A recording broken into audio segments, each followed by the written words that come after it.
gabi po, Luzon, Visayas at Mindanao. Nakalabas na ng Philippine Area of Responsibility ang Bagyong Christine, pero nag-iwan naman ito ng mahigit 40 patay. Pinangangambahang tumaas pa ang bilang na yan dahil nasa 20 pa ang nawawala. Karamihan sa mga biktima ay mula sa Bicol Region at Calabarzon na nalubog sa baha. At bagamat nakalabas na sa par ang Bagyong Christine, isa pang bagyo ang posibleng pumasok ngayong weekend. Nakatutok si Tina Panganiban Perez.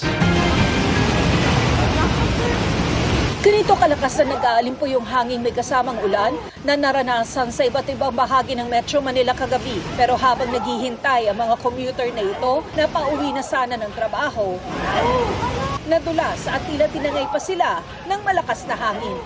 Nangyari yan sa harap ng isang office building kagabi sa Cubao. Paalala mga kapuso, sa gitna ng malalakas na hangin at peligrosong kapaligiran ay isaalang-alang ang inyong personal na kaligtasan.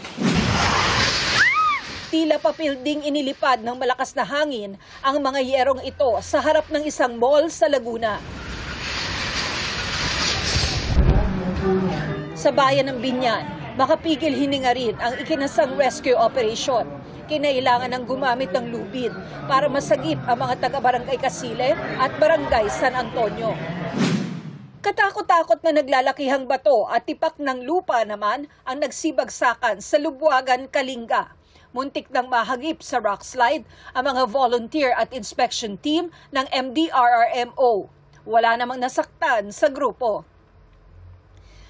Kabi-kabila rin ang naitalang landslide sa Baguio City.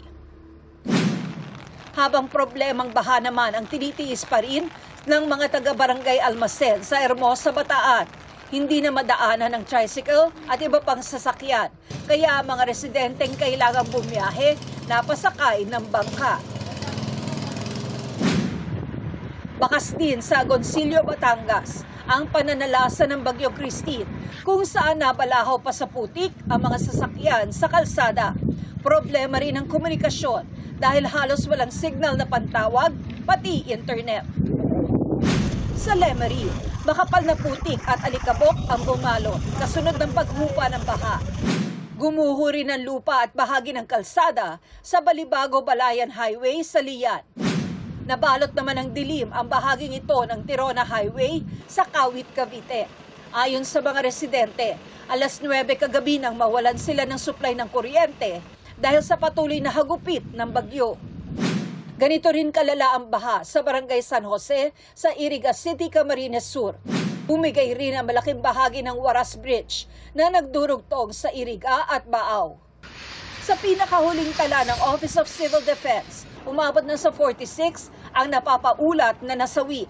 Karamihan dyan sa Bicol Region at Calabarzon. 20 rin ang napaulat na nawawala, habang 7 ang nasugatan. Tina Panganiban Perez, nakatutok, 24 oras. Sumama ang GMA Integrated News sa ikinasang relief at rescue operation sa ilang bayan sa Camarines Sur. Pahirapan at inabot ng ilang oras bago nakatira ng tulong ang mga residenteng nasa bubong pa rin dahil sa lagpas taong baha. Live mula sa Naga City, nakatutok si Ian Cruz. Ian. Alam mo, Emil, hirap makapasok yung mga rescue team, pati na rin yung ayuda, hindi lang dahil, Emil, sa napakataas na baha, kundi dahil na rin sa dami ng mga sasakyan na na-stranded sa gilid ng mga kalsada sa iba't ibang lugar yan dito sa Camarines Sur. Sakay ng rescue truck ng MMDA Public Safety Division, nilisan namin ang binhang parte ng San Fernando papunta sa bayan ng Milaor, Camarines Sur. Nadaanan namin ang maraming nakalubog na bahay at mga sasakyan. Pagdating sa tulay sa ibabaw ng umapaw na Bicol River, hirap ang rescue teams makadaan sa dami ng nakaparadang sasakyan sa gilid ng kalsada. Pagbaba ng tulay, mas mataas ang baha. Maraming residente ang nasa second floor ng kanilang bahay. Hirap pati mga naglalakad patungo sa direksyon ng Naga City. Ang iba sa lubid kumapit para hindi tangayin ang agos. Pauwi sa Ginobatan Albay si Michael Mirasol na namatayan ng ina, lola at nakababatang kapatid dahil sa landslide. Panalangin na lang, sir. Yun lang ang nagpapatatag, sir. Mag-ina ko yun, ay nanay ko yun, sir, sa kakapatid ko. Isinakay rin sa MMDA Rescue Vehicle si Rosalie Julianes na naglakad sa baha mula sa bayan ng Ragay para masaklolohan ng anak sa Naga. Nung isang araw pa yun, hindi na, wala na daw siyang wala nang pagkain, wala nang tubig, hindi man siya makababa kasi baha nga. Nagsakay rin ng Red Cross ng mga stranded. Ang PNP SAF kasama sa rubber boat ng mga naghahatid ng pagkain sa mga nasalanta sa kanilang tahanan. Muling nahinto ang aming biyahe malapit sa isang tulay. Malapit na tayo sa sentro ng Milaor at sakay nga tayo nitong rescue boat ng MMDA. Nakikita natin nga problema dito, maraming stranded na mga sasakyan dito sa area na ito. Kaya itong mga sasakyan ng MMDA at ng iba pang NGO at mga ahensya ng pamahalaan hindi na makatuloy. So isa ito sa malaking problema na nagiging balakid sa mabilis na pag-travel papuntang Naga at ibang parte ng Bicol. Mula sa rescue truck, lumipat kami sa MMDA rubber boat na tutulak pa Naga para tumulong sa rescue efforts. Sa mga looban ng Milaor, lagpas tao ang baha. Marami pong tao sa second floor. Kumusta po kayo dyan? Yun, pagkain at tubig ang hinihiling nila. Marami pang nasa mga second floor nila, nagtsatsaga at umaasa sila na darating ang tulong para sa kanila. May mga kalsadang hindi madaanan dahil sa mga nakaharang na motor o mga sasakyang nakalubog sa baha, tulad sa Maharlika Highway. 2 kilometro at nasa ilang minuto na lang dapat ang biyahe at nakarating na dapat kami sa Naga, pero tumagal pa ng 1.5 oras bago namin narating ang boundary. Mahirap po makapasok yung ating mga sasakyan papunta rito. Kahit yung mga tulong po, mga relief goods, hindi po makapasok. Tulad sa ibang bayan, maraming naglalakad sa baha sa Naga. Ang bangka na ginagamit sa fluvial parade tuwing piyesta ng Peña Francia, nagiging transportasyon ngayon. Ayon sa Naga City RRMO, itong barangay pa ang lubog sa baha at marami ang nagpaparescue sa mga barangay Abella, Igualdad at Sabang. Nasa 4,000 individual ang nasa evacuation center sa lungsod. Emil, yung clearing operation ay sinimula na kanina ng Philippine Red Cross doon sa area ng bayan ng Milaor at sabi ng mga taga CDRRMO ng Naga, ang balita nila ay ang Philippine Army kasama ang DPWH ay magkakatuwang sa gagawin nilang clearing operation doon nga sa mga na-stranded at nalubog na mga sasakyan para ma-adjust sila, Emil, mahila para makatuloy na dito sa Naga at sa iba pang parte ng Bicol yung mga ayuda at yung mga tutulong na rescue team, Emil. Iyan, ang binabanggit mo sa iyong report at nakita namin sa iyong video, marami kayong inabutang mga residente na nasa bubungan pa rin. Sila ba'y inirescue o naroroon pa rin sila sa kanilang mga pwesto hanggang sa mga oras na ito? Well, Emil, yung mga iba sa mga residente like yung mga buntis, yung kapapanganak o yung manganganak at yung sobra na yung katandaan talaga, Emil, sila ay nagpaparescue at talagang nire-rescue yan ng Red Cross, ng Coast Guard, ng Philippine Navy at ng mga taga-LGU at ng mga pulis. Pero Emil, karamihan, ito'y nakita natin, karamihan sa mga residente hanggang doon sa mga looban ay nananatili lamang sa kanilang mga bubungan, sa mga rooftop at umaasa lang sila, Emil, na madadagdagan nga yung mga relief goods para masustain nila itong panatili doon sa kanilang mga bubungan, Emil. At Ian, sa impormasyon na iyong hawak, ano-ano pang lugar dyan sa probinsya ng Camarines Sur ang hindi pa naaabot hanggang sa mga oras na ito ng pamahalaan? Paano sila, ngayong kumagat na ang dilim?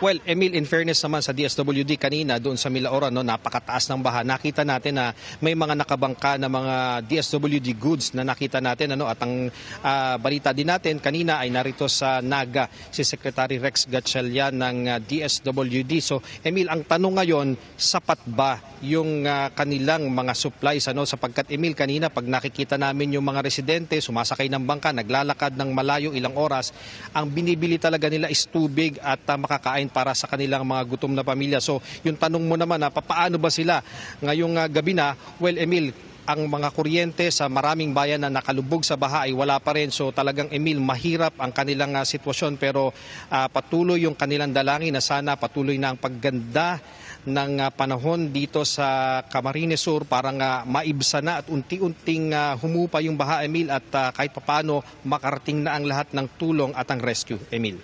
Maraming salamat at ingat kayo. Ian Cruz. Kabi-kabila ang naitalang pagguho ng lupa sa Baguio City. Dahil sa masamang panahon, apektado rin ang supply ng gulay na posibleng magmahal. Nakatutok doon live si Sandra Aguinaldo.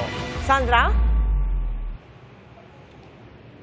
Mga natumbang puno nga Mel at gumuhong lupa ang bumungad sa mga residente ng Baguio City sa pag-alis po ng Bagyong Christine. Nagpunta rin po kami sa La Trinidad, Benguet at doon po ay dama naman ang epekto ng bagyo sa mga taniman ng gulay. Matapos ang magdamag na pag-ulan sa Baguio City, sa CCTV footage, makikita ang pagmamadali ng dalawang lalaki na mailigtas ang kanilang motorsiklo nang biglang gumuho ang lupa sa Victoria Village. Nasira kasi ang riprap na nagsisilbing pader ng isang residential compound. Si Adam Alcoriza nabitawan ang kanyang motor. Nagdalawang isip ako kung gagawin ko ba to o hindi.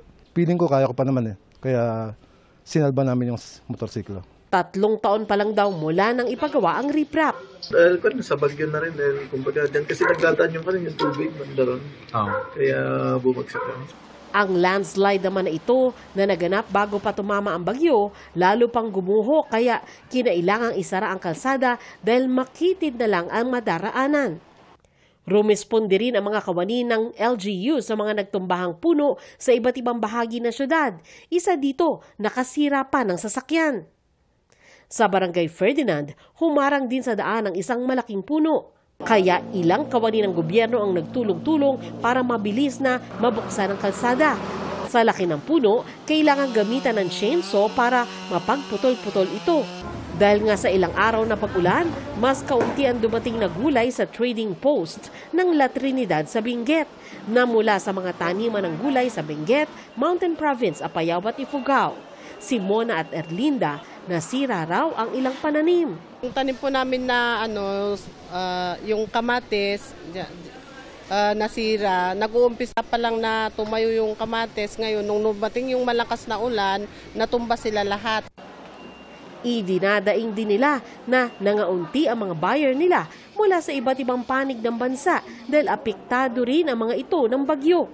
Ang problema kasi yung mga daanan ng mga sasakyan na magdadala ng gulay, may maraming banda na may nasira ang daan, na baha ang daan, may slides, ganon. Sa madaling salita, asahan na raw ang pagtaas ng presyo ng upland vegetables, sabi ng buyer na si Rosario.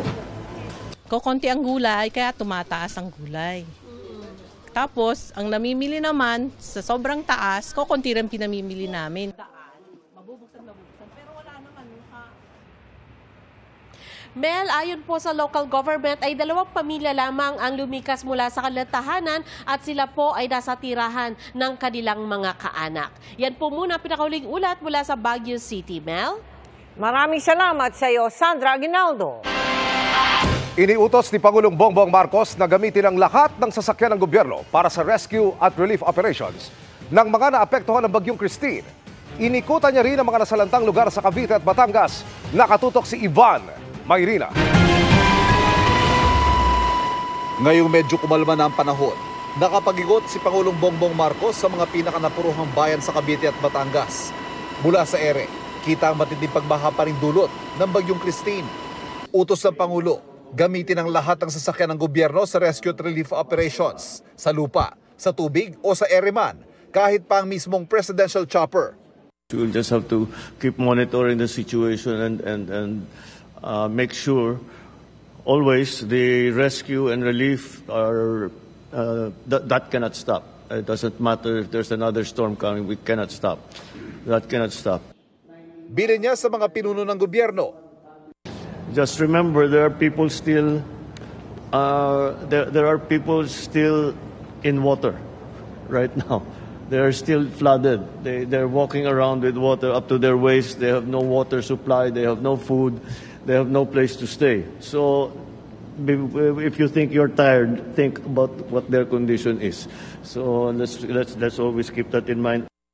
Hirap pa rin marating ang Bicol region dahil sa hindi madaan ng kalsada, partikular ang Lopez at Milaor sa Quezon.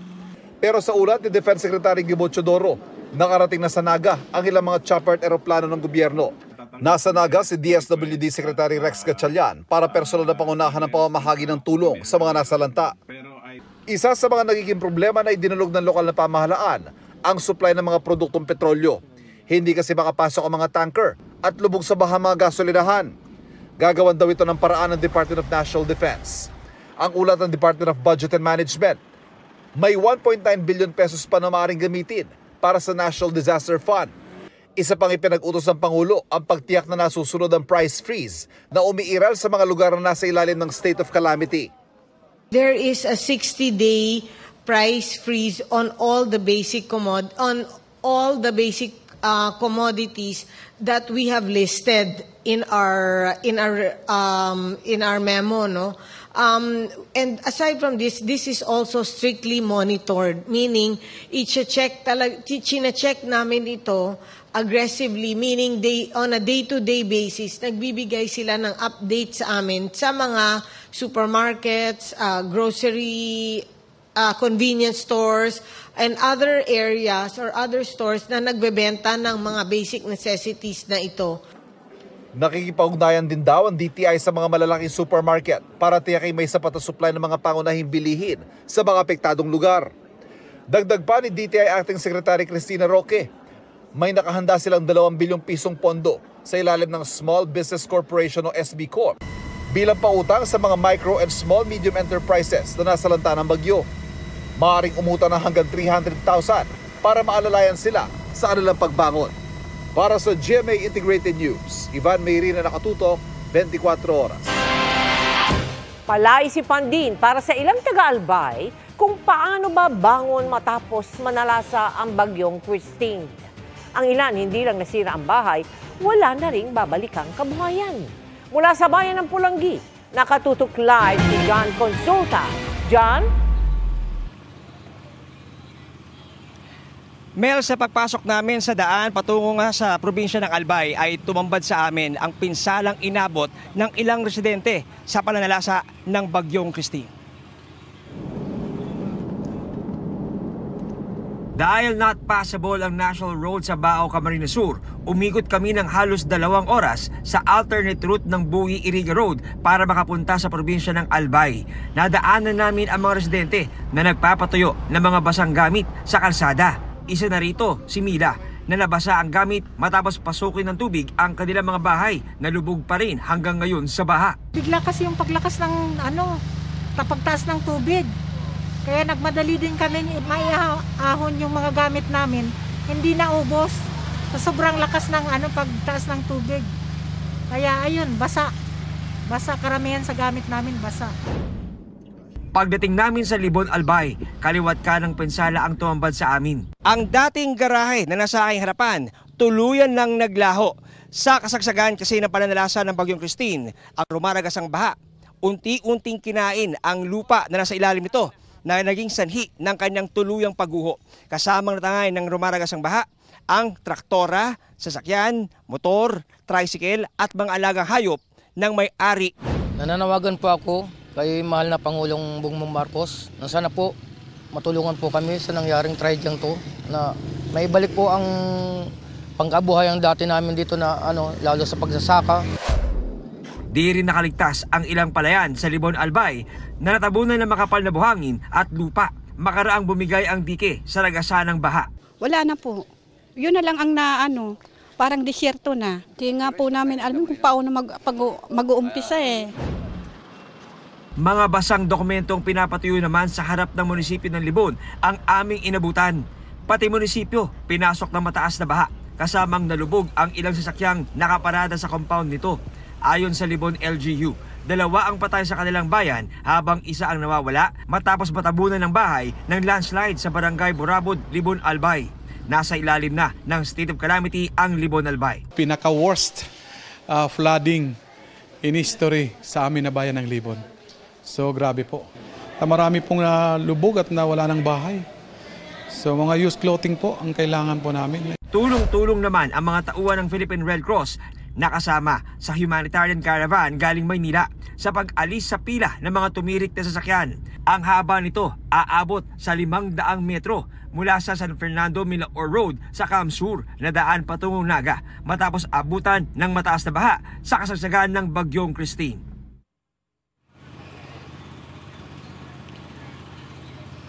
Mel, sa panahon na tulad ngayon ay malinis na maiinom na tubig ang isa sa mga pinakakailangan ng ating mga kababayan. Kung kaya naman malaking biyaya kung ituring ng mga taga-Pulanggi, Albay, itong malinis na tubig na pinamamahagi ng PNP Region 5. Ang tubig, Mel, galing sa BFP, dinadaan sa water desalination equipment ng PNP at saka naman isinasalin dito sa mga nakapilang mga galon ng ating mga residente. Inaasahan, Mel, na sa mga darating na araw ay iikot itong equipment na ito ng PNP Region 5 para magbigay ng libreng malinis na tubig sa ating mga nangangailangang kababayan dito sa Albay. Yan muna latest mula rito sa Pulanggi, Albay. Balik sa iyo, Mel. Pero John, may mga daan pa ring lubog sa baha. Meron bang impormasyon kung kailan inaasahang huhupa yung mga yan para maabot naman din yung iba pa nating mga kababayang naapektuhan ng bagyo? John. Alam mo, Mel, doon sa mga experience na kinukwento ng ating mga kababayan ay inaabot daw talaga ng mga 3 araw, kuminsan ng 1 linggo bago humupa yung mga talaga matataas na baha. Pero sabi ng ating mga nakausap ay itong pagbaha na ito ay talagang kakaiba. Grabe daw ito kumpara sa mga naranasan nila. Kaya inaasahan na mas matagal pa ito. Kaya ang pakiusap ngayon talaga ng ating mga kababayan ay mga malalaking equipment ang ipadala para makalusot doon sa mga unpassable na areas nang maabot yung mga talagang nangangailangan nilang tulong na ating mga kababayan na hindi pa rin kumakain at hindi pa rin naabutan ng tulong. Mel. Ingat ha, John. At maraming salamat sa iyo, John Consulta. Hindi pa rin inaalis ang gale warning sa maraming baybayin sa Luzon kaya hindi pa rin makapalaot ang maraming mangingisda dahil delikado. Problema tuloy ngayon para sa mga magsasaka sa Ilocos Norte kung saan kukuha ng pangkain sa hapag. Mula sa Lawag, nakatutok live si JP Soriano. JP. Emil, pabugso-bugso pa rin ang ulan dito sa malaking bahagi ng Lawag, Ilocos Norte at bagamat hindi nga po direct hit ang probinsya sa Bagyong Christine ay may epekto naman ito sa kabuhayan ng mga residente pati na rin sa agrikultura ng probinsya. Nagngangalit ang alon sa bahaging ito ng West Philippine Sea sa tapat ng barangay Kaawakan, Lawag, Ilocos Norte. Hanggang nitong hapon nakataas pa rin ang storm signal number 2 sa Ilocos Norte at Ilocos Sur. Di man binaha at nakaranas ng storm surge ang mga coastal barangay sa probinsya, apektado ang kabuhayan ng mga mangingisda na ilang araw nang hindi makapalaot. Gaya ni Randall na inabutan naming nagliligpit ng lambat kanina kasama ang mga pinsang mangingisda rin. Sa kada araw daw na walang huling isda, hirap ang buo nilang pamilya. Kasi dito lang namin nahanapin ng pera, sir. Mambili ng ulam, ganun, sir. Habang tinatahak po ng Bagyong Christine ang direksyon na yan, malakas po ang alon, nakataas ang gale warning, bawal po malaot, bawal pong maligo at nakabantay nga po ang local authorities hindi lang po sa track o galaw ng Bagyong Christine, pati na rin po sa iba pang bagyong na monitor ng Pag-asa dito sa ating bansa. Dahil isa ang Lawag sa mga posibleng madaanan ng Bagyong Christine sakaling bumalik ito ng Pilipinas, nakahanda pa rin ang lokal na pamahalaan. Nandito pa rin ang mga council at saka mga responder natin, intact pa rin sila, yung mga evacuees natin nandoon pa rin sila para to be safe, yung safety nila. Ang mga palaya namang nalubog sa baha sa Lawag, aabot na sa mahigit 350,000 pesos ang halaga ng palay at mais na nasira. Emil, sa kabuuan, ayon sa Ilocos Norte Provincial Office, aabot sa 500 pamilya, katumbas na mahigit 1,600 na individual ang naapektuhan ng Bagyong Christine dahil sa mga pag-ulan o di kaya ay inilikas sa mga evacuation centers. At yan muna ang latest mula rito sa Ilocos Norte. Balik muna sa iyo, Emil. Maraming salamat, JP Soriano. Umabot na sa mahigit 10,000 taga Cavite ang apektado ng malawakang pagbaha. Tulong ang patuloy na apila ng marami, lalo't may isang pamilyang maghahati lang daw sa isang supot ng kanin. Mula sa Kawit, nakatutok live si Maki Pulido. Maki? Humupa na ang baha sa maraming lugar dito sa Cavite City simula kaninang umaga, maliban na lang sa ilang lugar.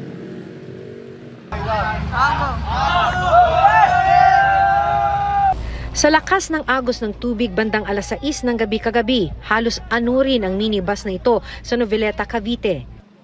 Para po ma'am nangyari, tsunami. Mabuti at naigilid pa ni Jimmy ang minamanehong minibus kaya nakapunta sa ligtas na lugar ang nasa 20 pasahero niya. Inatras ko po dito sa gilid, tapos tinalian ko. Ngayon, nung napatid yung tali, umatras siya, tumama sa poste, bumaligtad na. Nag-iwan din ng makakapal na putik ang pagbaha kaya abala mga pulis Noveleta kanina sa paglilinis. Dahil din sa malakas na agos ng tubig, na agos maging ilang tricycle. Pati mga paninda ni Aling Nilda na inutang lang daw niya sa 5-6 ang puhunan. Dinadasal ko na sana man lang kahit kalahating nawala sa akin, at least maibsan. Kahit kalahati lang sa nawala. Malaking hamon din ang pagbangon ni Mansueto dahil binaha ang makinang ginagamit niya sa pananahi. Maghahagilap pa ng magre-revideo, maghahagilap pa ng budget. Kasalukuyan ngayon walang budget dahil kahit naman umaaraw na, may mga lugar pa ring nananatiling baha sa ilang bahagi ng mga bayan ng Kawit, Noveleta at Cavite City. May baha pa rin sa highway mula Bacoor patungong Noveleta, pero nadaraanan na ng mga sasakyan. Ito ang sitwasyon sa bayan ng Kawit pasado alas 8 ng umaga kanina, pero humupa na ito ngayon. Marami sa mga residente ang tinitiis lakarin ito. Mas mababa na raw ito dahil kagabi may mga bahaging hanggang dibdib ang taas ng level ng tubig. Isa ito sa mga kalsada dito sa Kawit, Cavite kung saan kahit natirik na ang araw at tumigil na ang buhos ng ulan ay nananatili pa ring baha. Kaya yung ilan sa mga residenteng nakausap natin ay talaga namang hirap sa paglilinis ng bahay. Isa rito si Erica na tinitiis limasin ang tubig sa loob ng kanilang bahay. Kailangan matanggal po yung tubig pag natuyo. Yung mga putik, kailangan matanggal. Tapos, syempre po, sasabunin. Kung may magbigay daw ng relief goods, malaking tulong sana para maitawid ang mga susunod na araw. Pero sabi ni Aling Amelia, kung walang ibibigay na ayuda, guto mga abuti nila. Hindi pa kasi makapaghanap buhay bilang barker. Nang makausap namin siya, hawak niya ang isang supot ng kanin na tulong ng isang kaibigan. Paghahatian nila ito ng kanyang mga apo. Wala akong pagkikitaan eh. Anong tulong po ang kailangan? Yung kailangan yung mga apo ko, yung mga kakainin, tsaka yung susuotin ng mga damit. Isinailalim na sa state of calamity ang probinsya ng Cavite. Sa kabuuan, mahigit 13,000 ang affected residents sa buong probinsya at nasa 78 ang mga bahay at infrastrukturang nasira. Ayon sa Provincial Public Information Office, ongoing pa raw ang pamimigay ng relief goods. Pinag-aaralan pa rin daw ang bilang ng mga individual na kailangan ng dagdag na tulong. Sa report ng Cavite PDRRMO ay isa ang nasawi dahil sa pagkalunod sa bayan ng Alfonso habang isa naman ang nawawala sa Tagaytay. Mel? Maraming salamat sa iyo, Maki Pulido. Dagdag sa iniwang bangungot ng Bagyong Christine ang malagim na sinapit ng mga taga-Talisay, Batangas. Dahil sa pagho, 14 na ang kumpirmadong patay matapos matabunan. Nakatutok doon live si Marisol Abduraman. Marisol. Emil, matapos nga ang baha, matinding putik naman ang naging kalbaryo ng mga taga-Batangas dahil hindi pa rin madaanan ng ilang kalsada tulad na lamang dito sa Talisay. Samantala, Emil, gaya ng inyong nabanggit, nagpapatuloy pa rin ang retrieval operation sa gumuhungas sa Barangay Sampaloc kung saan 14 na ang kumpirmadong patay. Puro putik at bato ang makikita dito sa Barangay Sampaloc sa Talisay, Batangas, kasunod ng landslide. Natabunan ang mga bahay at may mga residenteng nalibing sa guho. Kabilang sa mga natabunan at hindi pa nakikita ang mag-ina ni Elmer de Jucos. Hindi naman nung sumiso katakalayan na maglalandslide yan gawa ng mahina naman ang ulan kaso wala magdamag. Pagbalik namin dito, yun, gumuho na. Nakatakbo raw ang dalawa niyang anak pero naiwan sa loob ng bahay ang asawa at 2 taong gulang na anak. 20 household at meron pong ang nahagip dito yung mga 8. There are pockets of landslides, no? Magmula Tagaytay, pababa dito. lahat ng tubig at punong nabuwal at mga boulders and lupa dito pababa. Hindi mo sukat akalaan na itong aking kinatatayuan ay dating may mga nakatayong bahay pero ngayon makapal na putik na at taglalakihang mga bato. Natabunan kasi ang mga ito na magka-landslide sa kasagsagan ng ulan kahapon. 20 ang naiulat na natabunan kung saan 14 na ang nare-recover. Ang dalawa dito sa likod ng bahay ni Selo nakita kahapon. Ilang metro ang layo mula sa landslide area. Dala ho siya ng baha, dito ho siya dala. Nandito siya. Dito namin siya nakuha. Galing ho do, kaya pag yung nandong patay hindi nakukuha nandito yon. Pwedeng nandiyan nyo. Ang mga na-retrieve, idinaan na sa lawa para maihatid sa bayan. Papuntang may poblasyon Talisay, wala pong madadaanan dito. Bakas naman sa bayan ng Talisay ang tila dilubyong nangyari. Ang mga bahay, establishmento at mga sasakyan lubog sa napakakapal na putik. Hindi rin madaanan ng kalsadang ito sa Talisay, Batangas dahil bukod sa napakakapal na putik, hamon din itong mga nabuwal na puno na nakahambalang din sa kalsada. Puspusan ang ginagawang clearing operation. Ganito rin halos ang sitwasyon sa Lemery. Lubog sa putik ang mga sasakyan. Kahapon pa hindi madaanan ang lugar nito sa Palanan Lemery dahil sa tinding baha. Pero hanggang ngayon, hindi pa rin ito madaanan dahil sangkaterbang putik naman ang nasa kalsada. Kaya pahirapan ang paglilinis bagamat merong ilan tulad na lamang nitong mga motorsiklo na nangahas dumaan. Kami naghahanap ng tubig, walang matubig sa amin. Ang mga truck kahapon pa stranded. Di makaputik kapalang putik. Kabilaan ang mga pagguho sa mga kalsada mula Lemery papuntang Talisay. May mga nabuwal na puno at natumbang poste ng mga kuryente.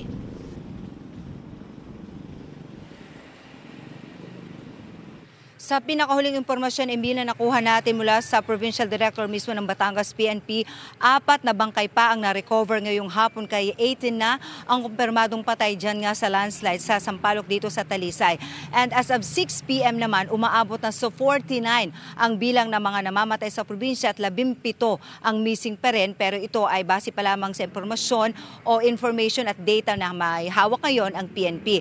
Ang PDRRMO naman ay patuloy pa rin nangangalap ng impormasyon kung ilan talaga ang kabuang bilang ng mga individual dito sa buong probinsya ang apektado at kung merong nang nagdeklara ng state of calamity. Emil. Marisol, itong bahagi ng Barangay Sampaloc kung saan nangyari ang landslide na yan, identified ba ito ng mga otoridad na landslide prone at hindi ba nagkaroon ng tinatawag na preemptive evacuation bago nangyari yung sakuna? Actually, Emil, bago pa nga daw talagang nanalasa at bumusang malakas na ulan, ay talagang nagkaroon na raw sila ng preemptive evacuation. However, aminado sila, Emil, na ang kanilang naging focus ay yung mga nasa coastal area na yun ang kadalasan talaga nilang sinasagip at kadalasang nagkakaroon ng maraming casualty. Kasi base na rin, Emil, sa ating panayam mismo doon sa mga residente sa tagal ng panahon daw nilang nakakaranas ng bagyo at mga malalakas na ulan, ay hindi naman daw sila nakaranas ng landslide sa area. Bagamat may mga warning naman daw silang pinalabas pero hindi kasi nagkaroon ng sapilitang paglilikas. Pero kanina mismo doon, Emil, natanong natin kasi 20 houses yun. Pero itong ilang pamilya lang ang tabunan kasi merong ilan na nagsagawa na ng paglikas bago pa man ang pag-uulan kahapon, Emil. Maraming salamat, Marisol Abduraman. Mga kapuso, narito ang update sa dalawang bagyo sa loob at labas ng Philippine Area of Responsibility. Narito si Amor La Rosa ng GMA Integrated News Weather Center.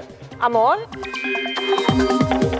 Salamat, Miss Mel. Mga kapuso, 2 bagyo ang minomonitor natin ngayon. May bagong papasok at may isa ring magbabalik sa Philippine Area of Responsibility. Alas 2 ng hapon kanina nang lumabas po sa Philippine Area of Responsibility itong bagyong Christina. Huli po itong namataan ng Pag-asa, 410 kilometers kanluran ng Sinait, Ilocos Sur. Kahit nasa labas na po yan ng PAR, nakataas pa rin ang signal number 1. Dito po yan sa Metro Manila, Ilocos Norte, Ilocos Sur, La Union, Pangasinan, Apayao, Kalinga, Abra, Mountain Province at Ifugao. Kasama rin po dyan, ito pong Benguet, Cagayan, kasama na ang Babuyan Islands, Isabela, Quirino, Nueva Vizcaya, Nueva Ecija, Tarlac, Zambales at Bataan. Single number 1 din po sa Pampanga, Bulacan, northern portion ng Rizal at northern portion ng Cavite. So mga kapuso, para po sa mga residente na nabanggit na lugar, posibleng maramdaman pa rin po dyan yung pabugso-bugsong hangin dahil lagi pa rin po kayo nitong bahagi ng Bagyong Christine. Sa datos naman ng Pag-asa, 3 lugar sa may Central Luzon at Calabarzon ang nakapagtala po ng ulan na lampas sa pang-isang buwang ulan kapag po ganitong buwan ng Oktubre. Nangunguna po dyan itong Ambulong, dyan po yan sa may Tanawan City sa Batangas. Sinundan po ito ng Tanay Rizal at ganun din ng Dagupan City sa Pangasinan. Sa forecast track naman ng Pag-asa, magtutuloy-tuloy po yung pagkilos ng Bagyong Christine. Yan po ay pakanluran muna bago unti-unti po yung maglulup o iikot pabalik, papalapit po ulit dito sa ating PAR. Naimpluwensyahan kasi ito, yung galaw po niyan ay naimpluwensyahan ng isa pang bagyo. Dito po yan sa labas naman ng Philippine Area of Responsibility. At yung low pressure area po na halos katabi po nito kahapon, sumama na rin sa mga kaulapan o sirkulasyon po nitong bagyo na huling namataan ng Pag-asa. Yung sentro po niyan nasa layong 2,380 kilometers silangan ng southeastern Luzon. Pa-northwest po ang galaw nito, meron po yung international name din na Kongre dahil isa na po yan tropical storm sa ngayon. Posibleng pumasok po yan sa Philippine Area of Responsibility bukas o sa linggo at tatawagin po natin sa local name na Leon.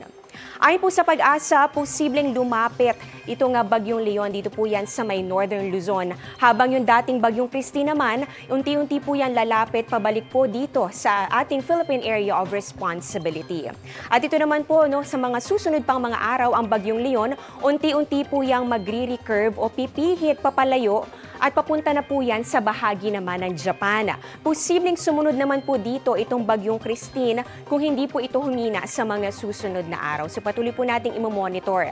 Pero sakali man na pumasok po, sakali man po na hindi muling lumapit o pumasok dito po sa Philippine Area of Responsibility itong Bagyong Christine, hanggang dyan lang po yan sa labas, o kaya naman po ay hindi rin po lumapit sa lupa itong Bagyong Leon, posible pa rin pong magpaulana yung outer rain bands nitong Bagyong Leon. Dito po yan sa may extreme northern Luzon.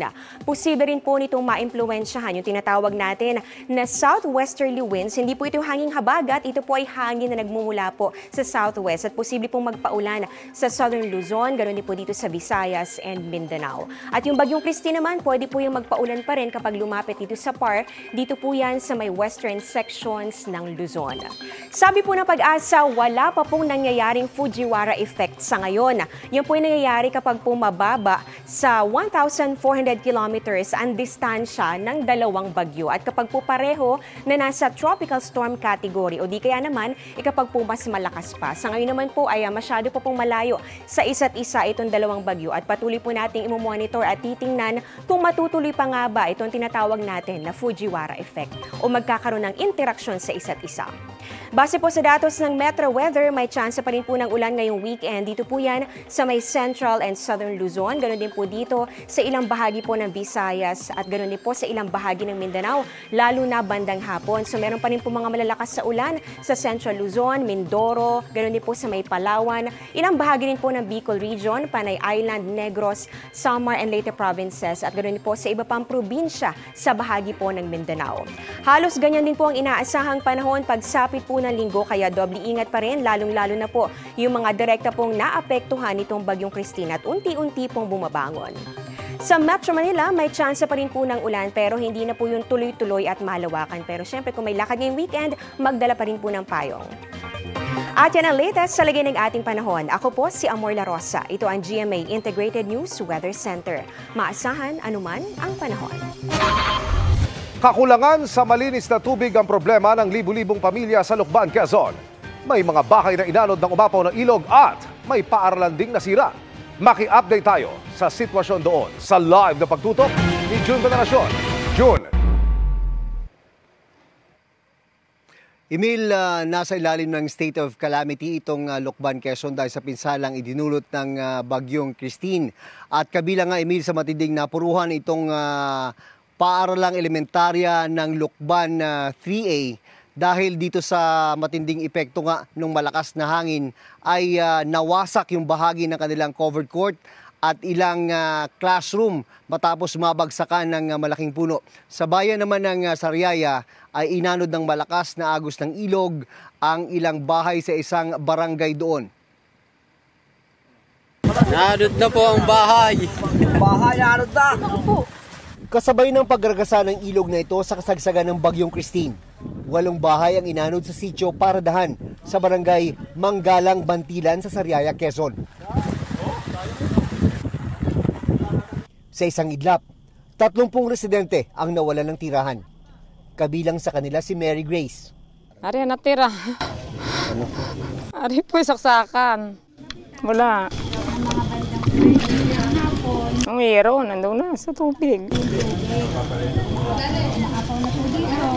Pader, pundasyon. Ang pader at saka pundasyon ay mga hollow blocks. Paano kayo magsisimula uli niyan? Bahala na. Bahala na. Bahala ng Panginoon sa amin. Ang banta ng rumaragas ang ilog, problema raw lagi ng mga taga-barangay, lalo kapag may masamang panahon. Nais po namin may payon at may parating po sa national government para po sa komunidad po dito, para huwag po mawala ang mga taong naririto po, lagyan po natin ito ng protection wall. Kapag malakas ang ulan, isa rin sa minomonitor ng mga otoridad sa Sariaya ang Ilog Tabag. Kasabay ng ulang ibinuhos ng Bagyong Christine, biglang naging ganito ang ilog. Umapaw ang tubig sa spillway, pero hindi naman inabot ang mga komunidad. Sa buong bayan ng Sariaya, 19 na bahay ang totally damaged. Mahigit 300 naman ang bahagyang napinsala. Sa sanapuruhan ng bagyo ang paaralang elementarya ng Lukban 3A. 4 na classroom ang nawasak at halos bumigay ang bahagi ng covered court nang mabagsakan ng puno. Suspendido muna ng ilang araw ang face-to-face classes sa eskwelahan. By November 5, resume po ng face-to-face classes namin. Kasi para itong week na to, para may ready po namin yung aming classrooms. Kasama ang bayan ng Lukban sa mga nagdeklara ng state of calamity dahil sa epekto ng bagyo. Nasa 5,000 household ang putol ngayon ang water supply dahil nasira ng bagyo ang linya ng tubig. Sa ngayon ang ginagawa namin nagrarasyon muna kami ng tubig doon sa mga apektadong lugar.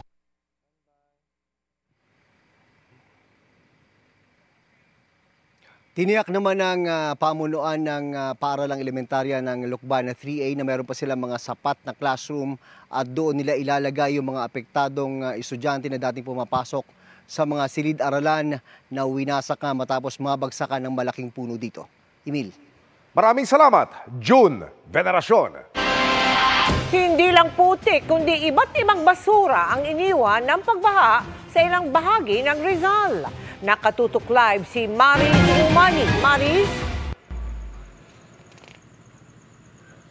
Mel, wala na raw ulan sa buong maghapon dito sa lalawigan ng Rizal, kaya naman unti-unting humupa na ang baha na umabot daw na hanggang bewang ang taas sa kasagsagan ng pananalasa ng Bagyong Christine. Pero ang malaking problema nila ngayon, gaya ng binanggit mo, Mel, ay ang sangkatutak ng mga basura at mga putik na iniwan ng bagyo. Yung tubig dito sa bayan. Ganito kalakas ang pagragasa ng tubig mula sa Pililla River na umapaw na sa ML Quezon Street sa Barangay Hulo kagabi sa kasagsagan ng buhos ng ulan. Sa gitna nito nagsagawa pa ng rescue operations ang barangay para mailikas sa mga nasa delikadong lugar. Buti na lang at hindi raw nagtuloy-tuloy ang ulan sa maghapon kaya kanina humupa na rin ang baha at nakapaglinis na mga residente. Makapal na putik ang kinailangan nilang limasin. Dito sa Cainta, Rizal, partikular sa Kayumanggi Street, mas matagal bago tuluyang nawala ang baha. Bagamat malaki na ang inihupa ng tubig mula sa hanggang bewang na taas nito kagabi, di raw maalis ang takot ng mga residente lalo't tabi lang nila ang creek na hanggang hapon ay di bumababa ang tubig. Ay syempre sobra. Ang kaba kasi akala namin magiging parang undoy pa rin kasi nga walang tigil ang ulan. Ayun, umakyat na sa loob ng bahay namin. Kapag umuulan na malakas ganyan, tapos nawawala naman kaagad. Pero ngayon masyadong parang matagal yung baba niya. Hindi kami bumababa kasi delikado eh. Nakakatakot. Mayroon na kaming fatality dito dati na yung kagawad namin, nalepto siya eh. Nagre-rescue yun. Pahirapan daw ang paglilinis lalo't sangkatutak na basurang nadala sa kanila ng baha. Sa ngayon, ang problema namin ay ang basura. Walang tumutulong sa amin ng paglilinis. O basuriro, nagagalit pa sila pag tinambak mo sa gilid. Hindi po kinukuha pagka hindi mo talaga personal na puntahan. Siyempre ma'am, ang kalusugan namin. O mabaho po. Doon po sa likod ko ngayon, nangangamoy yung basura ma'am. Saan ka mang kalsada mabaling, makikita ang mga residenteng naglilimas ng tubig at basura.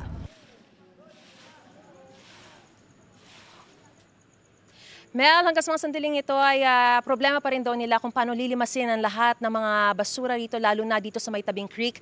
Pero hanggang sa mga sandali rin ito ay hindi muna nila ibinababa yung kanilang mga gamit, lalo't may panibago na namang sama ng panahon na inaasahan sa mga susunod na araw na papasok sa ating Philippine Area of Responsibility. Mel? Maraming salamat sa iyo, Maris Umali. Nasa critical pa rin ang level ng ilang ilog sa Pangasinan, bunsod ng pananalasa ng Bagyong Christine. Bukod sa pag-apaw ng ilog, nagpabahari ng storm surge o yung daluyong. Nakatutok live si Claire Lacanilaw Dungka ng GMA Regional TV. Claire. Emil, pinag-iingat pa rin ng otoridad ang mga residenteng nakatira sa coastal area ng Pangasinan dahil sa banta ng storm surge. Ngayong nakataas pa rin sa signal number 1 ang Pangasinan, bunsod ng Bagyong Christine. Makikita sa video ang naranasang malakas na hangin at ulan na nagdulot ng storm surge sa Tondaligan Beach sa Dagupan City kahapon. Ang ilang kalsada at kabahayan na malapit sa lugar, binaharin. Kapansin-pansin ang makapal na buhangin at mga nagkalat na mga basura sa Baywalk, bunsod ng malakas na hangin kahapon. Malalim masyado ang tubig. Lumagpasanggang doon na sa karsada, muntik ng maanoan yung karsada, pumunta ako dito. Ay ganun na, tubig na. Ang shed owner na si Benjamin Mejia, abala sa paglilinis ng tumabong buhangin.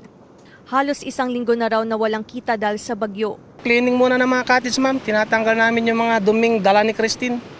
Saka nagbabaka sakali na hindi natutuloy sa pangbagyo. Nakataas pa rin ang storm surge warning sa mga baybayin sa Pangasinan. Pinapayuhan ng mga otoridad ang mga residenteng nakatira sa mga coastal area na mag-ingat dahil posibleng aabot sa hanggang 2 metro ang daluyong. Kahapon sa tala ng PDRRMO, mahigit 36,000 ng pamilya sa Pangasinan ang apektado ng bagyo. Nasa 1,059 pamilya ang nanatili sa iba't ibang evacuation centers. Mas maiging manatila muna doon sa evacuation center, antayin na ibaba yung storm surge signal bago pumunta sa kanilang mga tahanan para nila ito sa kanilang kaligtasan. Lumawak pa ang baha sa Baywalk sa Lingayen, Pangasinan. Mataas ang baha sa bahaging ito ng Barangay Libsong East. Malalim ang baha, tuhod sa kabayan, napasokan na sir. Ang ilang residente, nagbayanihan sa paggawa ng daluyan ng tubig mula sa kalsada papunta sa dagat. Inukay po namin yung drainage ng Baywalk kasi po hindi na po umaagos yung tubig namin sa likod ng aligwas. Halos malalim na po doon sa amin. Hanggang dito na po. Halos wala na po kayong matulungan. Nasa critical level na ang Cabatuan River sa Alaminos City at Balingkaging River sa Mabini. Nasa above normal level na rin ang Agno River sa bahagi ng Bayambang at patuloy rin ang pagtaas ng Marusay River sa Kalasyaw na nasa 4.6 feet above normal level na. Binabantayan din ng baybayin dahil sa nakataas na gale warning. Pero sa kabila nito, may mga nangahas pa ring pumalaot. Ang iba, nangisda sa gilid ng dagat. Baka may makuwang mga nakawalang bangus. At saka pang-ulam na din. Nakabantay naman ng Philippine Coast Guard sa umano'y nakashelter na barko sa baybayin na bahagi ng Barangay Banlag, Binmali, Pangasinan. Hindi pa nila nalalapitan ng barko. Pero sa paunang impormasyon, galing ito sa Port Irene sa Santa Ana, Cagayan. Emil, bagamat nakalabas na sa Philippine Area of Responsibility ang Bagyong Christine, nakararanas pa rin ng malalakas na hampas ng alon sa mga baybayin sa Pangasinan. Kaya mahigpit na ipinagbabawal ng otoridad ang pagligo at pagpalaot sa baybayin upang maiwasan ang disgrasya. Emil. Maraming salamat, Claire Lacanilaw Dungka ng GMA Regional TV. Dalawang barangay sa Isabela ang hindi pa rin napapasok ng mga otoridad dahil sa taas ng baha.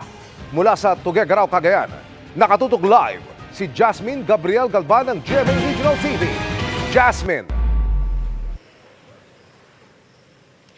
Emil, maghapon ng maayos ang lagay ng panahon sa probinsya ng Cagayan pero sa kabilangan niyan ay lubog pa rin sa bahang ilang barangay sa probinsya. Lampas na sa critical level na 11 meters ang antas ng Bunton River sa Tuguegarao City, Cagayan. Kasabay nito, binaharin ang mahigit 30 barangay sa lungsod. Si Epifania, lumikas matapos pasukin ng baha ang kanyang bahay sa barangay Gosi Sur. Simula kagabi, unti-unti pang tumataas ang baha. Hindi na rin madaanan ang 8 kalsada at tulay. Hindi na pwede daanan yung pinakalawan overflow bridge kasi yung Daambulong, yung bridge connecting ang Kiray to Western Barangay ng Pamulong. Sa patuloy na pagtaas ng antas ng Bunton River ay ang pangamba ng mga residente na tuloy-tuloy din ang pagtaas ng baha sa kani-kanilang mga lugar. Binahari ng ilang lugar sa bayan ng Enrile. Pinasok ng baha ang Enrile West Central School. Sa bayan ng Amulong, unti-unting natitibag ang lupa malapit sa isang bahay. Sa Ilagan City, Isabela, aabot sa mahigit 30,000 individual ang apektado ng baha. Mahirap kasi sa paglilinis. Sa kapag hindi kami nakahanda, bagsak lahat ng gamit namin, basa lahat. Unti-unti nang humuhupa ang baha sa ilang barangay at may mga nag-uwian ng residente para maglinis ng mga binahang bahay. Sa ngayon, hindi pa mapasok ng otoridad ang 2 barangay dahil sa mataas na baha. 7 barangay sa lungsod ang walang supre ng kuryente at 14 na barangay ang walang supre ng tubig. Bukod sa food packs, namamahagi na rin ng inuming tubig ang LGU. Sa bayan ng San Pablo, lubog sa baha ang mga bahay sa barangay Karalukod. Kami, dito na lang kami kasi malapit lang dito sa bahay namin. Kanya-kanyang tayo na ng mga tent yung mga residente dito sa barangay Karalukod matapos nga napasukin ng baha yung kani-kanilang mga bahay. So yung mga tent na ito mga kapuso, andito na ho yung kanilang mga gamit at syempre dito na rin po sila natulog kagabi. Ayon sa otoridad, posibleng abutin pa ng 1 hanggang 2 araw bago tuluyang humupa ang baha sa ilang lugar sa Isabela.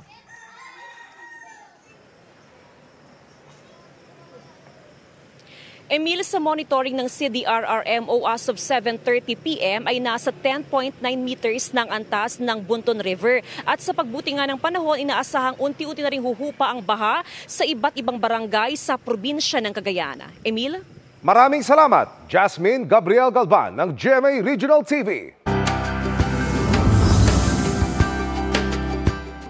Sa bawat sakuna, palaging nakaalalay ang GMA Kapuso Foundation sa mga kababayan nating nangangailangan. Mabilis tayong tumugon sa panawagang tulong at naghatid ng relief goods sa ilang lugar sa Quezon at Batangas.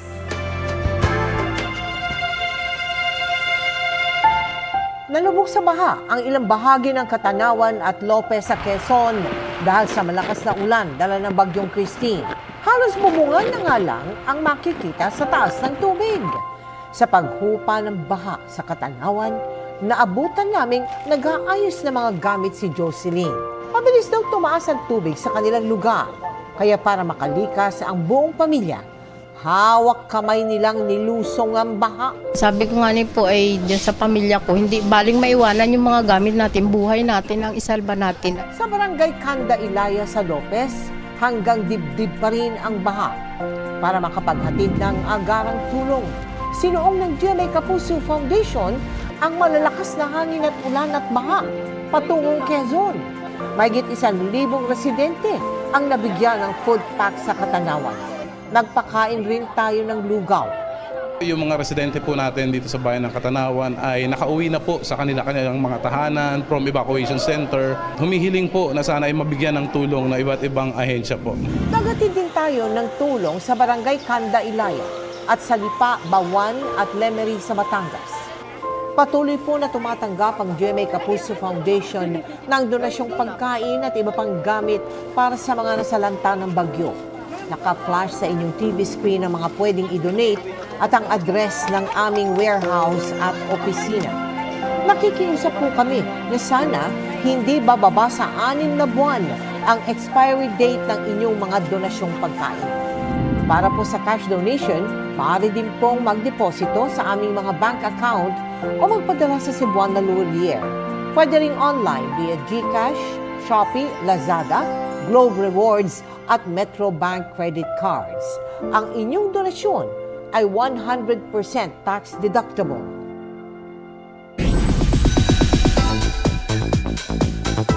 Sa maliit na paraan tulad ng paglalaan ng oras para sa telethon at pagre-repack ng relief goods, nagbayanihan ang Kapuso and Sparkle Stars para makatulong sa mga sinalanta ng Bagyong Christine. Nakatutok si Aubrey Carampel. Buhay na buhay ang bayanihan spirit sa Kapuso community. Nakiisa ang Sparkle Stars sa Operation Bayanihan, Bagyong Christine Telethon. Kabilang sa naglaan ng oras sina Ruru Madrid, Kailin Alcantara at Michelle D.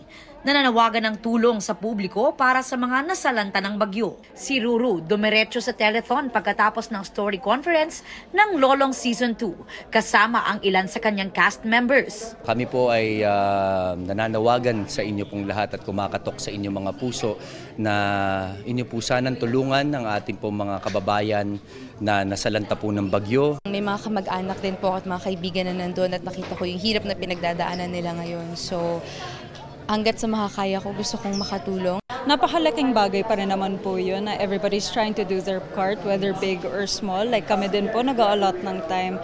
And that's what we can offer in terms of helping, if that can help inspire other people to do their small part. Nag-telethon duty rin si Glyza De Castro, pati ang The Clash judge at Batanggenyang si Ay de las Alas. Pinag-pray ko po kayo talaga, sana'y wag masaktan. Pero kung kailangan po ng tulong, nandito po ang GMA Foundation para tulungan po kayo dyan po sa Batangas. Sa GMA Kapuso Foundation Warehouse naman, tumulong sa pagre-repack ng relief goods ang Kapuso stars and celebrities, kabilang si Herlene Budol. Ang mga donasyong makakalap ng GMA Kapuso Foundation ay ipamamahagi sa iba't ibang lugar sa bansa na naapektuhan ng Bagyong Christine. Hindi tayo titigil, ubusin natin yung mga relief goods na dala natin until this weekend. Nag-load na ang GMA Kapuso Foundation sa commercial aircraft. Paalis na ho niyan bukas ng umaga. Good for 1,000 families. I-distribute sa Albay itong Pulanggi, Owas at saka Libon. Isa pang GMA Kapuso Foundation team on the way na sa Isabela at sa Cagayan. Aubrey Carampel, updated sa Showbiz Happenings. And that ends our week-long chikahan. Ako po si Iya Arellano. Have a happy, safe, and dry weekend, mga kapuso. Miss Mel, Emil. Salamat sa iyo, Iya. Thanks, Iya. At yan ang mga balita ngayong Biyernes. Ako po si Mel Tiangco para sa mas malaking misyon. Para sa mas malawak na paglilingkod sa bayan, ako po si Emil Sumangil. Mula sa GMA Integrated News, ang News Authority ng Pilipino. Nakatutok kami 24 oras.